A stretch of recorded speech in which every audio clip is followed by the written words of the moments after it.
The following production is part of the Play Some Video Games podcast network.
Hello everyone, put away your lunches, find your seats because the bell has rung and that means class is in session and you are about to get schooled.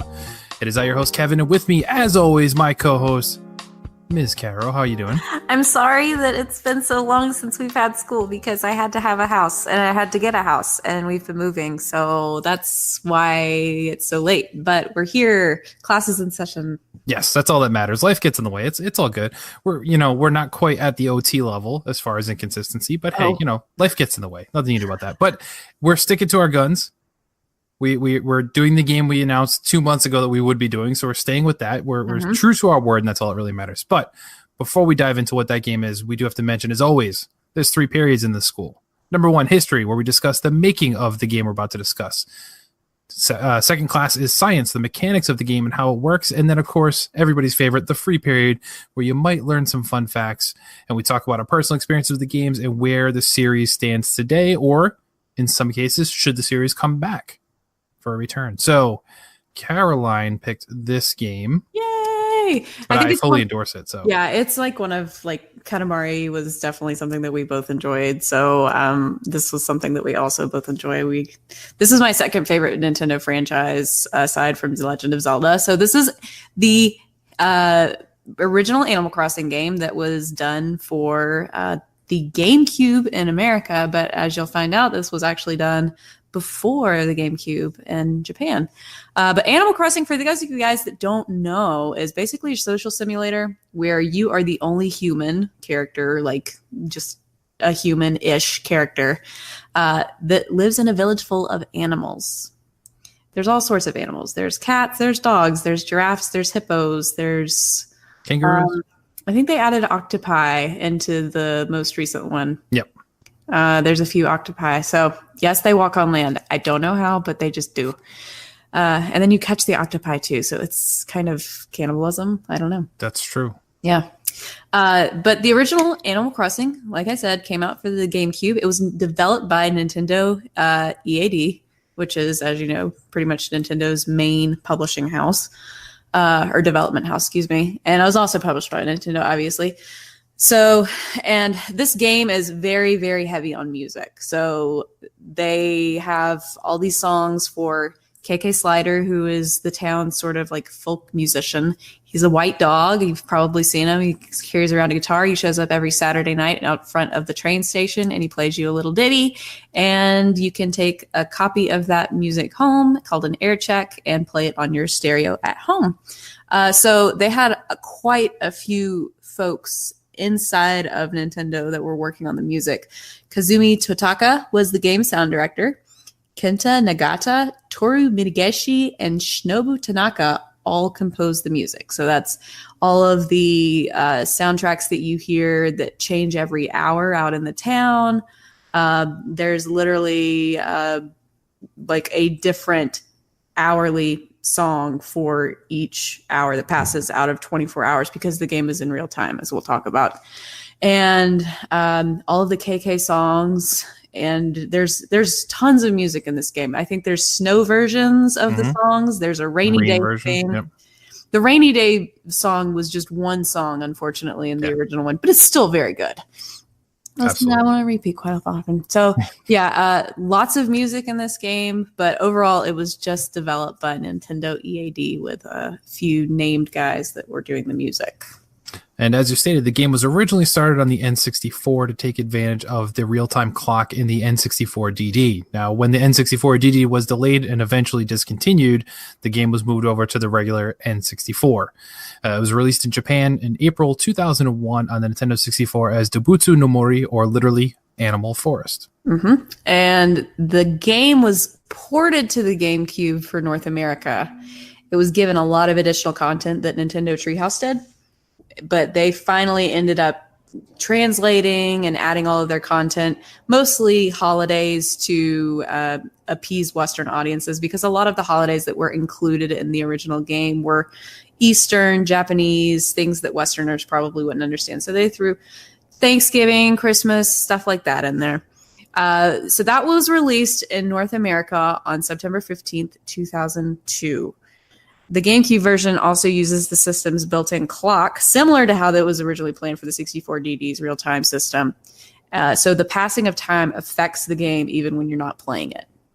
And the amount of content that Treehouse did was immense, and the Japanese creators were so impressed with the amount of the additional add-ons to the game they tacked on there that they actually ported the US version that they did for the GameCube and put it back in Japan as Dobutsu no Mori Plus and released on December 14, 2001, before the release of the North American version actually hit in the States. Yeah. This was due to the sheer amount of translating the thousands of lines of text into English, which took several months, which Shigeru Miyamoto even said himself, because he was working as, kind of a supervisory role in this game, was that it was actually 3 times the amount of dialogue as seen in a typical RPG at that time. Yeah, it was insane. So the reason that they implemented all of the new changes, but then they had to do all of that additional translation, which is why Japan got basically the version that we got before we got our actual version, if that makes any sense. But in addition to Japan and the United States or North America, Australia also received a copy of Animal Crossing on October 17th, 2003. In Europe, those poor guys, they received it 3 years later, September 24th, 2004. Europe always gets everything late. Animal Crossing E was an add-on that utilized the e-reader cards. Remember those? And they had the little villager cards, so it's like the amiibo cards, but the original version of the amiibo cards without the NFC chip. And there were 326 of these cards, which is about on par with how much there are today for the amiibo cards. And there were two promotional cards, so 328 cards total. Like the amiibo cards today, they were distributed in 4 series. There were 5 cards in a pack for $2.99, which is way cheaper than it is now, but they're not any NFC chips. So if you scan in a card on the e-reader, it gave you a special item and the information about the villager whose card you scanned, like their catchphrase, their birthday. They all have these little niche things about each character. I'm trying to think how many personalities. So Animal Crossing villagers, I'll just kind of diverge, have these personalities. And I think originally there were 6. And now they've added 2 additional ones, one each for a boy and a girl villager. And now there's 8. But they would tell you stuff like their personality. And that just basically gives you the idea of what kind of things they would say. So you've got a jock guy that'll say ridiculous stuff about let's go lift weights, bro. Yeah. Or a really peppy girl who's like, oh my gosh, you're so cute. Stuff like that. Fair enough. So now it's time to move on to the science, the gameplay, the mechanics of Animal Crossing. Yep. As we stated earlier, the game is open-ended and it's played in real time. So the date is the in real life date. Time, it's the real time as long as it's set to your clock properly. But it could be changed at the game's main menu on a startup in using a controversial practice commonly referred to as time traveling, where I never did it either. I was tempted, because I was like, man, I wanted to just be Halloween, or I want it to be whatever. I know. I missed Christmas one day because we were busy on Christmas. I was like, I didn't realize there were furniture pieces that you could collect today. So I literally just waited until the next year. Yeah, which stunk. But they did have, as we mentioned, the real life holidays occurred. Independence Day was their Halloween, Harvest Festival or Thanksgiving, and Toy Day was Christmas, where Jingle would show up and you get these different things. But yeah, all that cool stuff in real life. Yeah, and a lot of those holidays we have to thank Treehouse because that's a lot of what they added into the Japanese original. So, as I said, you are a human character.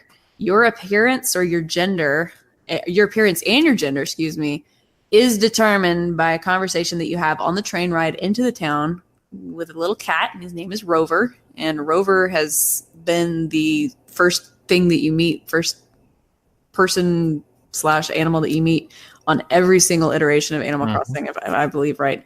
And he asks, stuff like, what do you think you are, cool or cute? Cool as a boy and cute as a girl. And just things that determine your eye shape, your face shape, or not really face shape, but you're like the way your mouth expression, yeah, and stuff. Yeah. So it was very minimal in the beginning. Now there's just all sorts of different things that you can do with it. And you can have some of your facial features changed. So you're on the train ride into the town. You're a new resident and you're moving into some startup homes. There are 4 in this little area that's just south of the train station. They're owned by a tanuki, or a raccoon, as some of you might know, as Tom Nook, which Tom Nook is, we'll talk about a little bit. It's kind of fun. I can't believe you actually put this in the notes, but yeah, we'll talk about it. Anyway, Tom Nook runs the local grocery store, or just store where you buy all of your items, furniture, seeds for flowers, tools, all sorts of stuff. It starts out as Nook's Cranny, but as you progress through the game and buy more from his shop, the shop will also upgrade, the final upgrade being Nookington's, which is like this regal upscale store that has multiple floors and is gilded and red carpet everywhere. It's fabulous. But you can't get your house for free. You have to work part-time, pay off your loan for the house to Tom Nook. He's not satisfied with just like one loan. He's like, oh, no. We'll expand your house. Okay, never mind. You got, or not never mind, but you got to expand the house. Oh yeah, you have to pay me money for that too. You can expand it again. I'm not giving you a choice. You just have to expand it. Yeah, you got to pay me back. You can also get an upstairs and a basement. So I think there's 2 main floor expansions, a basement and an upstairs in the original game. And yeah, Tom Nook just has you into a life of servitude, pretty much. Pretty much. And, because animals don't use regular money, the currency in-game is known as bells. You use bells to pay back your house, as mentioned, buy things from the local store, which is also conveniently owned by the same guy you pay your house back from, and to buy and sell things to and from villagers. So occasionally you'll be carrying things around and a villager will come up to you like, oh, cool, I wanted this, sea bass. I'll give you 200 bells for it. And you can just kind of trade them on the spot and do things like that. Way better than the going price for sea bass. Sea bass you get absolutely nothing for. I know. And that's the running gag throughout the series too. It's just the sea bass is the worst. Oh my God, it's a big fish in the ocean. Oh wait, it's a sea bass. Yeah. No. So the things you can buy, obviously, you can use to decorate your house, such as furniture, wallpaper, carpet, and much more. You can change your roof color as well through Tom Nook, yet again.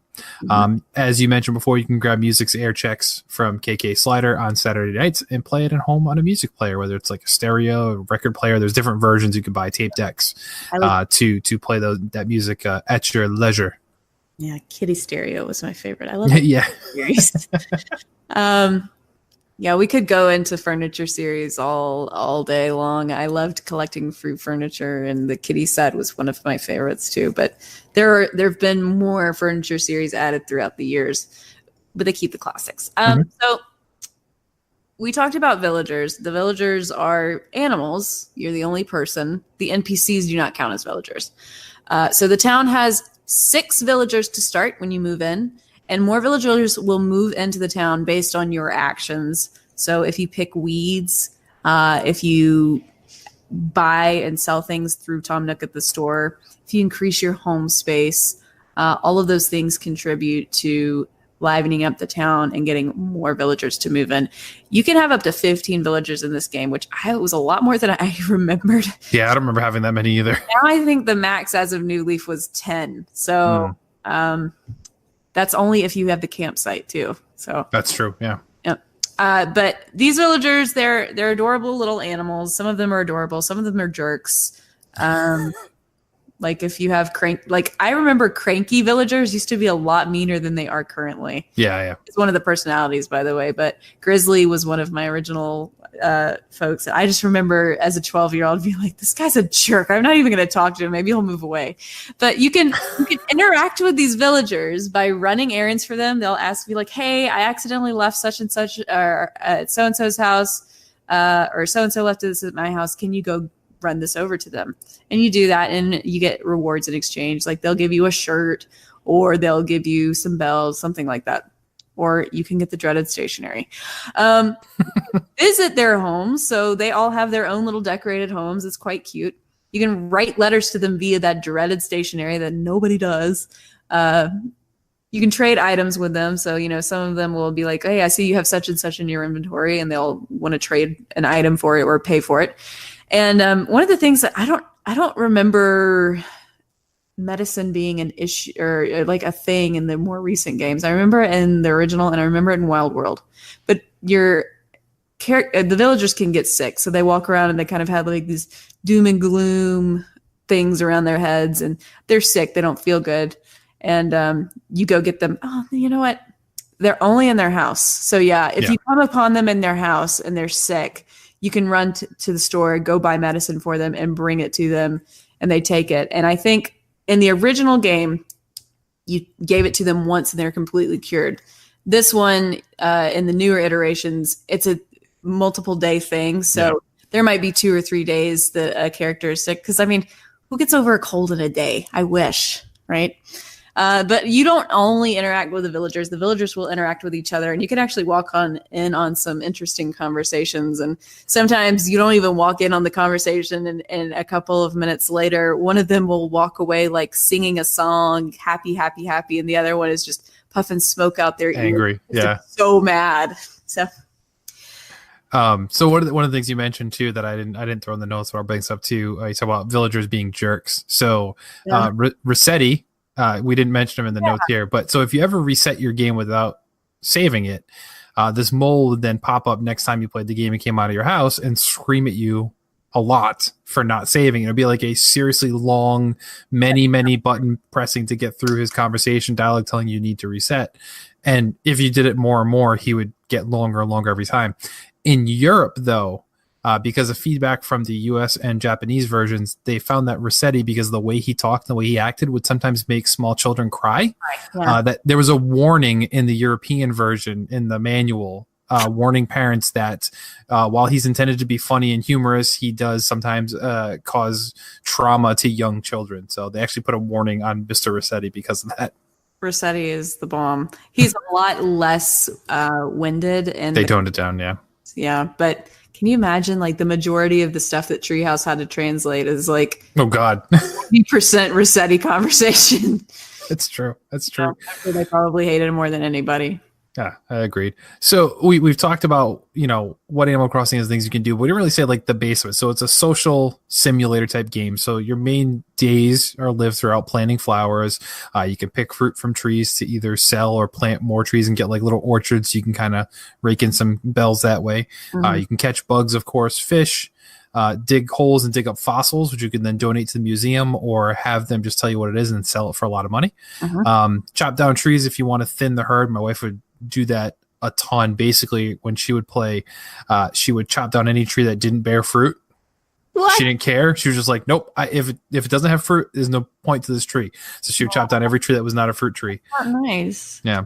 And change your clothes, of course, because you need to be fashionable in Animal Crossing. And then you can even use an umbrella to keep you dry during the rainstorms. Didn't actually do anything. It's just you can kind of hold it and twirl it around and stuff like that in the rain. Umbrella is my favorite. I love the leaf umbrella so much that I had one that I used and one that I kept in my house just because on display. Yeah. You can display some of these items too, by the way, like shovels and tools and stuff like that. They just kind of fall on the ground and they're items that you can pick up, but they don't give a furniture counterpart. But umbrellas do, and you can put your shirts on display. Yep. I think they introduced mannequins as well in the later games that you can do, but your shirts and your hats and stuff, there were no hats in the original. I need to stop talking. Okay. Well, the boys had a hat, but it wasn't changeable. Right. No, girls had a hat too. Girls were just like, oh, that's right. Yeah, the pointy hat. The boys had the Viking hat. type thing. Yeah, that's right. So this game was the only one, and I think this was a quality of life improvement for sure. This game was originally run on a grid system. That means every time you would go from area A1 to area B1, there would be a momentary pause between that so that the game could load the area completely. Think of Legend of Zelda: Link to the Past. Like that's how you transition through screens. It was the same way for this game. Right.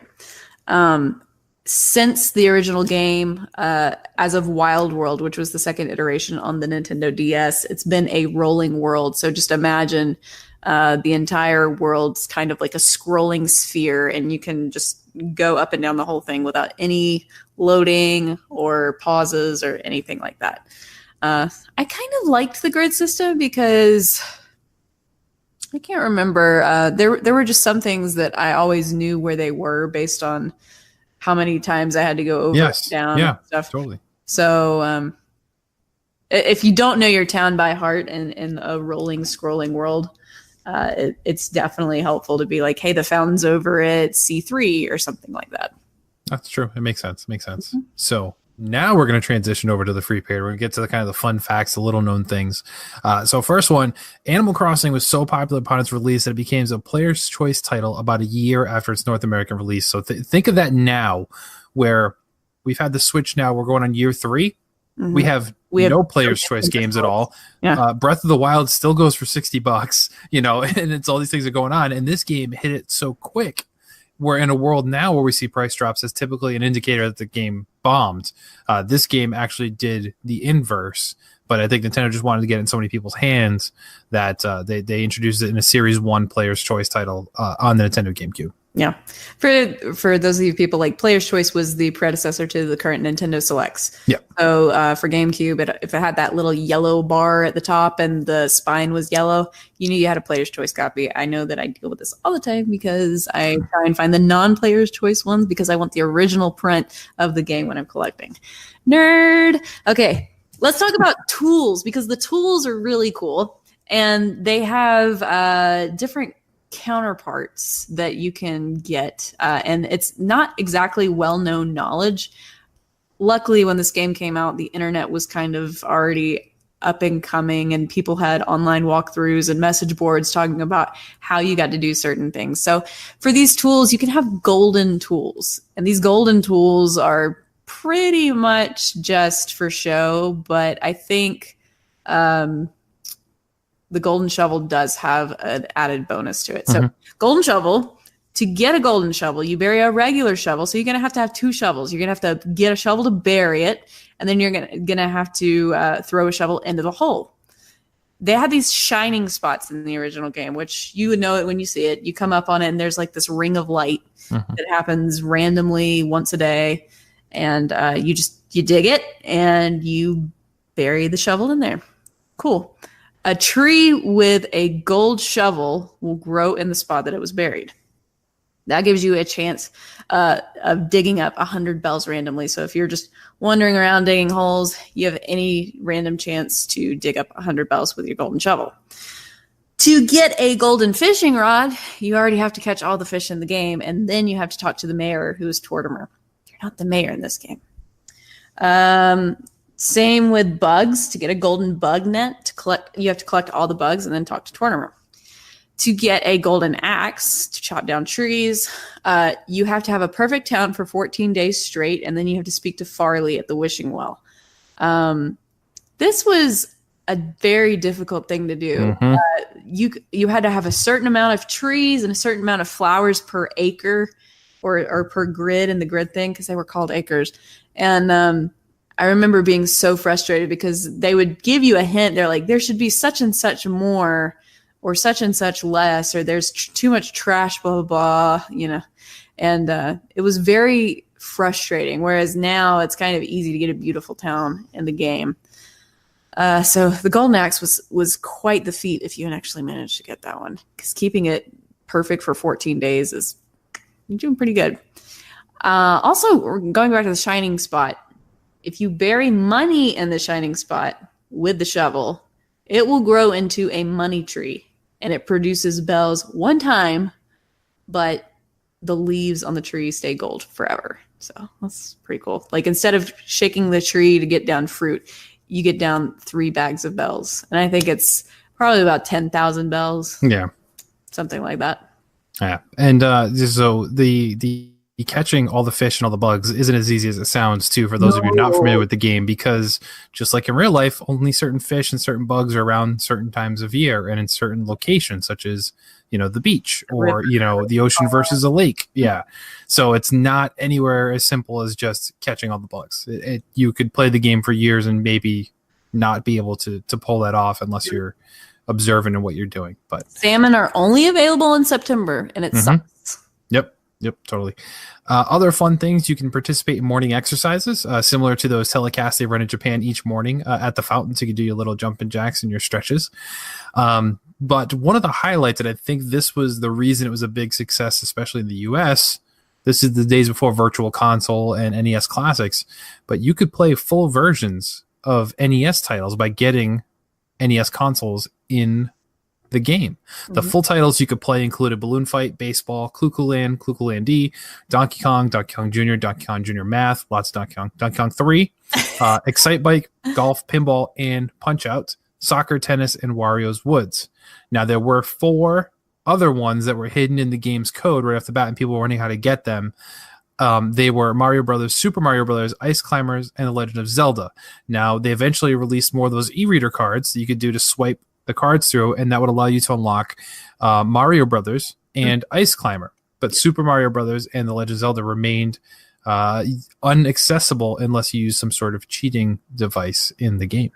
I did. You didn't time travel, but you cheated to get those. It was a code. Somebody posted like one of those codes that you mentioned to Tom Nook in the store, and it was just a bunch of random characters, and he gives it to you. Yeah. Fun fact, like about the code. I didn't write this on there, but there was one that was literally just a bunch of alphanumeric jumbled stuff. But in the middle of it, this is an inside joke with me and my sister to this day because we played this game religiously together. The thing said, "Stop playing the Woominal Crossing." So I don't know why we thought it was so funny, but the fact that it said Woominal, so now Hillary and I, my sister, whenever we are talking about is like, oh my God, this animal or something, we call Animal Planet Woominal Planet. It's just an ongoing thing. We thought it was so funny. I was 12, she was 9. It's just a thing that kids laugh at. Stop playing the Woominal Crossing. All right. This is something that I absolutely loved, and I hate that they got rid of it. This has not come back in any Animal Crossing game since the original. There are random soccer balls, volleyballs, and basketballs just lying around the town at any time of day, and you just basically kick them around. You can kick them down the slope. If they fall in the river, they float out to sea. And you don't get them, you don't get another one for the next day. Some of the villagers will ask you, hey, I'm like the jock characters are like, I really just want to play with a basketball. And you kick it over to them, which is a lot harder than it sounds. Yes, it is. It's like sometimes you have to move the ball up the hill, which is not easy at all. You can get them stuck in holes that are dug. They just, if they're stuck in the hole, you're screwed. You can't get it out. In winter, there's similar ones. There's snowballs, but rolling the snowballs on the snow will actually make the snowball bigger. And that's how you make a snowman. And there's a whole thing of like snowman family that you have to reunite together. And that's just part of a different little event that they've got going on. But as of today, we're recording March 28th, 2019. The balls have not made a return to Animal Crossing since the original GameCube. They were not in Wild World, City Folk, or New Leaf. But rumor has it, based on a rumor that came out, I think, earlier this month, that the balls are probably going to return in Animal Crossing for the Switch, which I am totally game for. Give me a football. I just want a football. You can't exactly kick that and roll that around, but no, I think that's why they got rid of it though, because like they were cool to see, but they were just so frustrating to use them for any purpose. Because like, why didn't your guy just pick it up? Why do you have to try and kick it up a hill and have it roll back down and then end up in the lake? Like, just pick it up, bro. Walk with it. Because I mean, they used to be a lot squatter and dumpier looking characters. They didn't even have you didn't even have pants. Okay, your character was so small that they kind of just wore like this little long dress shirt thing that it was kind of childish and like almost like elvish from Herbie the Elf from Rudolph the Red-Nosed Reindeer. That's what I think of.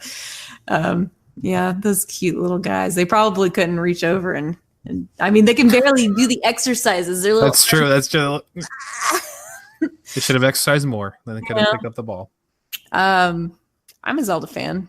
Kevin mentioned this. I forgot about this. The original Animal Crossing game was developed using the exact same engine as Ocarina of Time and Majora's Mask for the N64, which is awesome. Just awesome.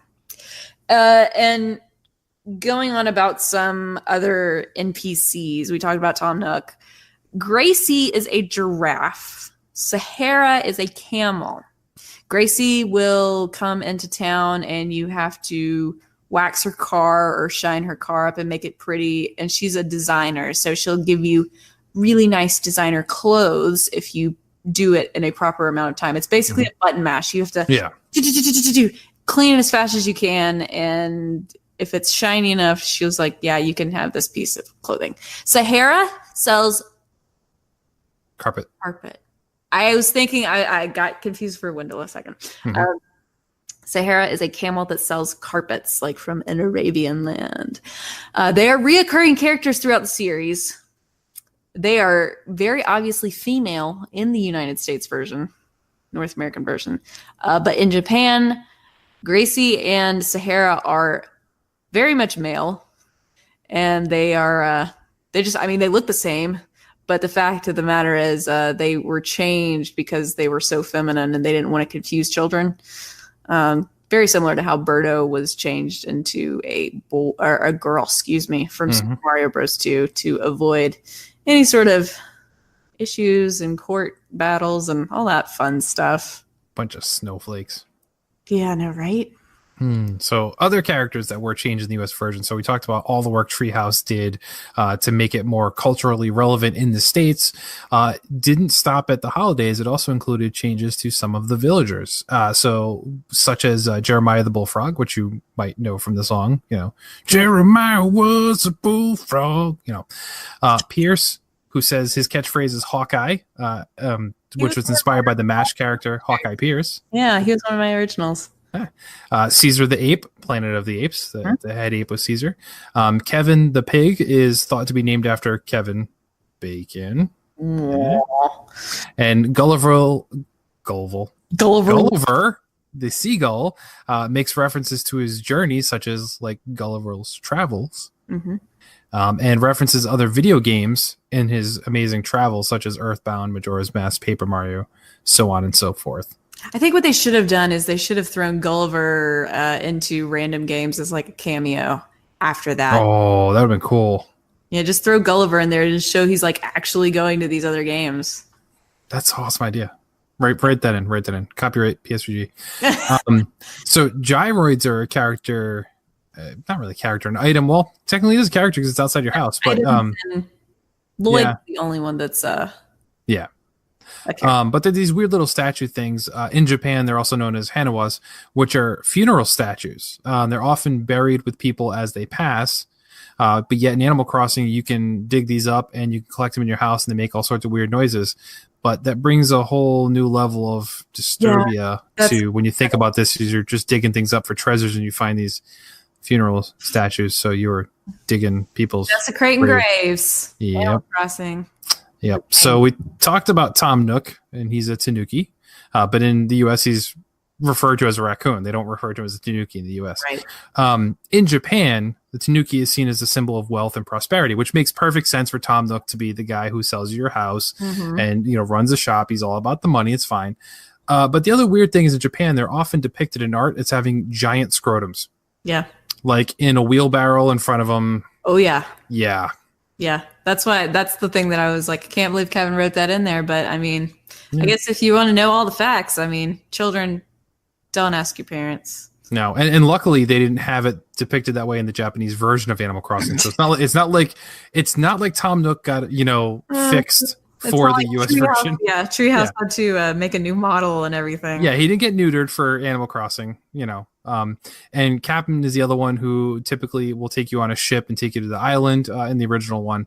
In the US, he's referred to as a turtle, but he's clearly a kappa, which is a Japanese humanoid creature, amphibian humanoid creature from folklore. Yeah. But he's often known for causing general mischief, kind of like Loki. But also known for kidnapping small children, which you think about this, you get on a boat with this guy, he takes you off to a faraway island, and your character is clearly a child. So, yeah. I promise the island is really cool and really safe. Actually, I didn't mention this, but I should have. The way you get to the island in the original game is you had to have a Game Boy Advance and a cable to link your GameCube up. So you would call Captain on your Game Boy Advance when you plugged it in, and it would talk to the GameCube back and forth, and he would send you to the island, and you would pop up on the island. Cool fact about this, one of the island villagers, because they don't come to your town, but they're, I guess, the islanders, she was named Bliss, and she was a red squirrel and some yellow stripes on her, and she had like a little flower in her hair. They got rid of the island kind of thing, but Bliss kind of ended up being one of the villagers, and she took away the flower, and her name is Caroline. Oh, I didn't realize that. Okay. So there's a Kevin for Kevin Bacon. You're a pig. Yep. I'm a squirrel. Fitting, I guess. I guess that works. Yeah, we totally kind of glanced over the whole fact that this was like I think this was the first game that it used the Game Boy Advance, linking it to the GameCube. You had the Pac-Man one too. Right. I think that was later though. It was, yeah. Pac-Man was much later, and then of course Wind Waker with the Tingle Tuner. Yep. But not. I think no. You know what? I'm trying to think. Crystal Chronicles, I know you could do it, but I think that was after too. Harvest Moon did it too, because Harvest Moon and Friends of Mineral Town and A Wonderful Life talked to each other. But I think that was like in 2004. This was 2002. Yeah. Lots of cool stuff. I need to get another link cable because mine went missing. But yeah, you would actually, the island, so we talk about going to the island, but you weren't playing the island on your GameCube anymore. It would literally download this game to your Game Boy Advance, and you were playing an 8-bit version. On your Game Boy Advance. You couldn't turn it off, otherwise you'd lose all your stuff. So you had to keep your Game Boy Advance on, but then you'd be able to link it back up to the cable and transfer your data back to the GameCube, and you'd be back in your village then after that. Fun times. I have many memories of doing that right before school. Speaking of memories, you go first, and then I'll divulge into my long, hopefully not too long. Nice segue here. So yeah, Animal Crossing fell into my radar thanks to Nintendo Power back in the day, because I was a loyal subscriber, and often I wouldn't necessarily read like cover to cover everything, but I would flip through, and when things caught my eye and seemed interesting, I would then kind of do more research on it. And this one kind of caught my eye. I was like, wow, this is kind of like The Sims, but this is Nintendo's version of The Sims, where I have my house, I can decorate my house, I can build it up. I have my character. So that right there was a thing that interested me. And then seeing all of the items and the holidays and all the stuff you could do made this like a day one purchase for me. And now this also was kind of the first game to reintroduce my wife back into video games since her childhood, because she was like, I like this, I'll play this, and this kind of opened the gateway, and she's played every single one of them, as have I since then. So yeah, we've had a ton of fun. This was definitely a game at the time that a player's guide was welcomed. I bought the strategy guide for that, simply so I can find out when I could get certain items, and I can see, and I would flip through the pages, and I would plan out like, oh, I want this piece of furniture when I see it. We would tell each other, hey, if you see this, don't buy this. It's like, this is mine if this comes up, and we have those kind of arguments as well. But I mean, Animal Crossing is just a special game that's just very different than anything else you see out here. And there's other games that try to be similar now, especially. But at that time, this was very innovative for something that was seen as a game with virtually no point, because there's no way to beat Animal Crossing. It just goes on forever and ever and ever. But it's a lot of fun, and it was something I was able to hop into every single day, but only have to spend 5-10 minutes. Like, once you got established and you had your house and you had your stuff, you could literally just hop in the game for 10 minutes, earn some bells, run to the store, see what Tom Nook has for sale. Do I need to change something up in my house? And turn it off. You're done. And then when they did special events like Harvest Festival, and it was like a week-long event. You could spend more time in the game during those periods of time because there's more going on. And during Christmas time, the snow on the ground, the lights up in the trees, all that kind of cool stuff just changed the game. So it was literally an evergreen game. And they talked about that a lot with Animal Crossing New Leaf now, how they keep just innovating things, but it was always a game you could pick up and play at any time because you would see exactly what was going on. So huge fan. Can't wait for the Switch version. Yes. I'm really hoping we hear more soon. I'm surprised we haven't yet. I really was hoping to get it before like December, but I don't know. At this point, we may not hear much more until like E3, but I think it's going to be the big game at E3 this year. See, I was really hoping to be like a summer release, but yeah. I think it's still possible that it's coming out like late summer, like August, September. Yeah, because we got that. We got Luigi's Mansion, Fire Emblem, of course, but yeah, we'll see. Good Lord. What can I say about this game? I could talk your ear off for 3 or 4 hours about everything that I remember about this game. But we'll talk about, I have my sister to thank for this game. This was back in the days of Blockbuster rentals. And I remember we had just gotten the GameCube, maybe the Christmas before this came out. And we were in Blockbuster looking at the video game rentals. We'd done it for N64 for years. And she just happened to see it. She's like, this looks cute. I want to get this one. I was like, whatever. She played it. She started getting obsessed with it. I was watching her play and I'm like, well, what the heck, man? She ended up getting it for her birthday. So the game was actually hers. She was the one that was allowed to play it more than I was. She let me play it, so I owned the second house across from hers. Yeah. My character looks so much better than hers, by the way. Hers had pink hair, mine had purple hair, but mine had like the side eye, and hers had just like the dead doll eyes. Oh, God. So, my 9-year-old sister on a whim picked this game up, and it set the stone. She got it for DS she got Wild World for DS. But I got it for Wii and I got New Leaf. She has like not played it since Wild World, but she's gifted me all of her games because she doesn't play anymore. She's not a gamer, sadly. But my sister and I had so many memories playing this game. We would play in the morning before we went to school. We'd come home and we'd play. That's all we did for like months and months and months and months.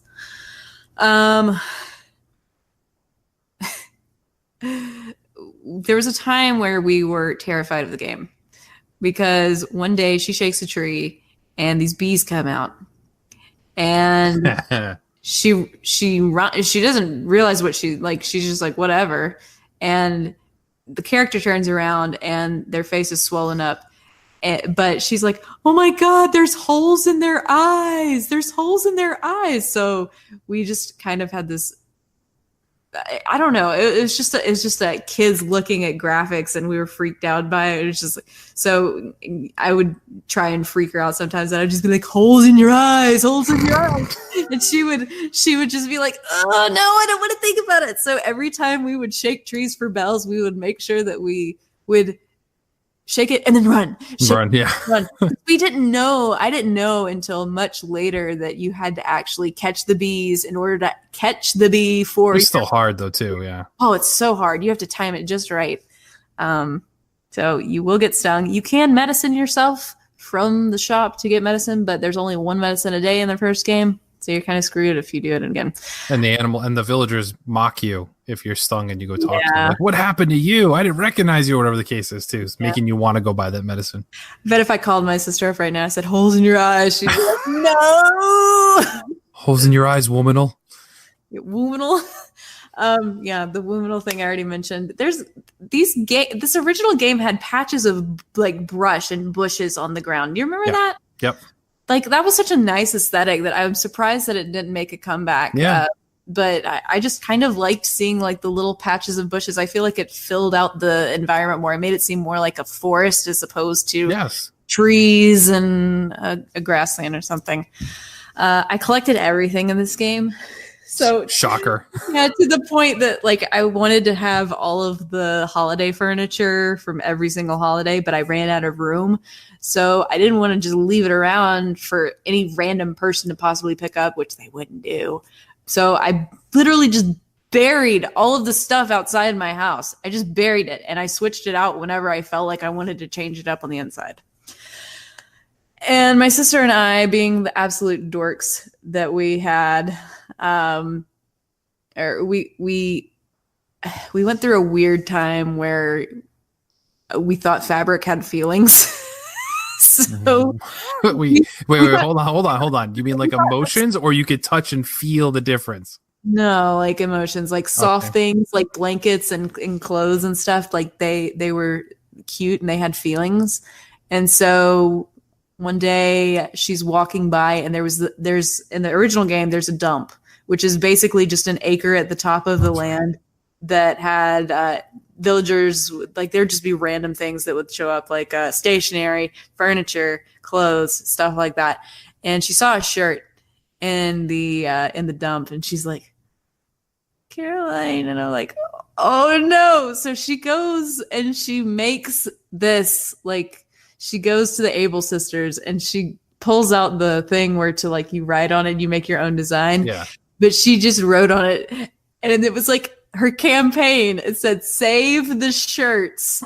Oh, and she put those on bulletin boards. Like, you know, like you could just like put easels around the town with your design on it. She did that. And every shirt that we found in Able Sisters and in Nook's store every day and in the dump, we would collect all of the shirts and we would just like lay them around our house to make sure that they were safe. I swear to God, Kevin, we had like maybe 200 of these shirts. Just oh my God. We couldn't even run because if you held B, it would put it in your pocket. Pick it up, yeah. We'd have to walk around all of the area, like in that little area with the 4 houses. Like they were just laying around the bulletin board. Save the shirts. I'm gonna ask my sister if she remembers that. God. That is hysterical. Save the shirts. Yep. All right. So before we move on, I didn't put this in here either, but we should talk about, because we typically talk about the future of whatever game we're talking about. If we see anything else coming down the line, whatever, we know we're getting another one. Like that's not a secret at this point. I'm getting vibes here, and I could be wrong, but seeing the rumors that you're seeing and things that they're bringing back from the past, it almost seems like this is shaping up to be the Super Smash Brothers Ultimate of Animal Crossing, where they're taking elements from all of them and bringing them back. Possibly. Cool. We could be totally wrong, but I think... I feel like New Leaf is almost that culmination anyway. It took the city folk city and it put it right up outside of your town. Right there. Yeah. But I mean, like items we haven't had, things that we don't have anymore coming back. I'd like to see those things come back. Learning exercises again. We got to do that. Right. It's just those little things there that just made it feel more alive. Mm-hmm. The one thing I will say, though, that I hope, and I don't think this is going to change, but I really hope it does. I don't want to be the mayor. Really? I don't. I liked having a say in it. I think there's other ways of doing it other than making you. I don't know. It was tough because, so at least for me, so I would be playing, my wife would play occasionally. I think with the Switch would be a little bit different. She'll put in more time on it and then the Switch than she did on the Wii versions and such. The 3DS version she never really even played at all because she just doesn't like playing in handheld things. I get that. So I think the Switch dock she'll play a lot of it I would be playing alone, except for the original GameCube one. So the whole aspect of like, hey, yep, you could do this project and it's going to cost you 500,000 bells. Well, she's sitting here just upgrading her house because she's like, I don't care about that stuff. And I'm sitting here trying to raise all the funds myself to do these things. Like if there's some way of the villagers pitching in or something, it might be a little bit better. But that was a bit of a cumbersome thing. Yeah. It's like, I'm trying to upgrade my house, which is already expensive enough. And then they're like, oh, but you want that coffee shop. You're going to have to work for that coffee shop, Kevin. And of course I wanted the damn coffee shop. So yeah. Who doesn't want the coffee shop? Brings Brewster into the house. I know, right? Brewster's awesome. Yeah, Brewster's the man. That better be a thing. I did like the addition of the jobs, though. Being able to work at the coffee shop, that was fun. I think that they've said that there are going to be a lot more part-time jobs. I like that idea. Yeah. I do like that because it's another way of earning money and stuff that's not just let me catch fish, let me sell fish, because that's the primary money making scheme there. Like you can do it with fruit, but you don't get as much money. Bugs, if you're on the island, you can make money off bugs, but typically the bugs you get around town, occasionally you get a good one, but for the most part you can't make as much money as you can with fish. So yeah, island bug catching in New Leaf at night is the best. I paid off like all of my house expansions in probably a week. Yeah. But yeah, I can't wait. Hopefully, like I said, I really want to hear something before E3, but I don't know. We're 2 months away at this point, 2.5 months away from E3 at this point. I don't think we're going to hear much prior to that. And like you said, that could end up being the big draw, which is weird because for me, I'm completely fine with that. But I think for the core gamer base, they are not going to be happy with that being like. It's amazing how much the series has grown because when New Leaf came out, I did go to GameStop and I had it on pre-order and there was a line of at least 10 or 20 people outside that were just waiting for it. Luckily, I was second in line because the person in front of me was like, "Hey, I want the guide." And I was like, "Oh crap, I forgot about the guide." Yep. And they're like, "We have 2 guides." And I'm like, "I got the other one." I was number 2 in line. I was like, "I got the guide." So yeah, a guide is absolutely essential, especially with all the stuff that they've got nowadays. Yeah, it's crazy. But yeah, I mean, your thoughts on this though. So Nintendo fans, generally speaking, broad brush here, like Animal Crossing. But now we're seeing Switch bring in a whole new audience that hasn't come back to Nintendo in a long time. Some of us are our own teammates here. Yeah. I don't think this game appeals to them. So I'm afraid that if this is the banner they're going to wave at E3, that this is going to disappoint the industry, like the mainstream gamers. I think are going to be a little disappointed if this is the big thing. I mean, you had, Breath of the Wild, you had Mario Odyssey, you had Smash Brothers, and now it's Animal Crossing. There's a surprise Mario game as well at E3. Like there's always a Mario game released pretty much every year or every. Well, Mario Maker's coming, and that can't be the tentpole one. No, that's not big enough to be. They remade Mario U Deluxe earlier this year. I'm thinking 3D World still gets a port, but I think they're not going to throw all their eggs in one basket like they did with the Breath of the Wild E3, where they knew that Zelda sells and Zelda will be what a lot of people want to see. I think Animal Crossing will be a pillar, but not the only thing at E3. Okay. Yep. All right. Well, I think we're about done here, so we need to move on to the selection for the next cast. Yeah. And this isn't really going to be a surprise here. You've heard throughout all of PSVG land that we've been returning to Hyrule. So we here at Arcadia Academia are also going to return back to Hyrule. However, it's not the same one. That's right. We're going back to the OG Legend of Zelda for our next iteration coming in April. Yeah. So, and then it will be Kevin's true turn next time because this is kind of just a PSVG special that we'll be doing for Arcadia Academia 12. So look forward to it. Yeah. So next month, if all goes well, we can do a double. Two episodes dropping in April, but I won't promise it. But maybe we can make up for what we did to you guys, leaving you hanging before. But yeah, I already have the next one after that already picked out, so I'm gonna keep that a secret for now, so we can focus in on the original Legend of Zelda in the meantime. But yeah, I think that wraps it up. Anything else before we go? Nope. I did not have to pay Tom Nook exuberant amount of bells for my house. That mansion, you didn't have to. I thought you had to pay him off like 5 times to get that kind of square footage. I were paying Tom Nook off in bells. That would be and at your own pace whenever you wanted to. That would be easy instead of ridiculous $4 figure mortgage payment a month. So thank you everybody for tuning in. Thank you for telling a friend. Class dismissed. You have just been schooled.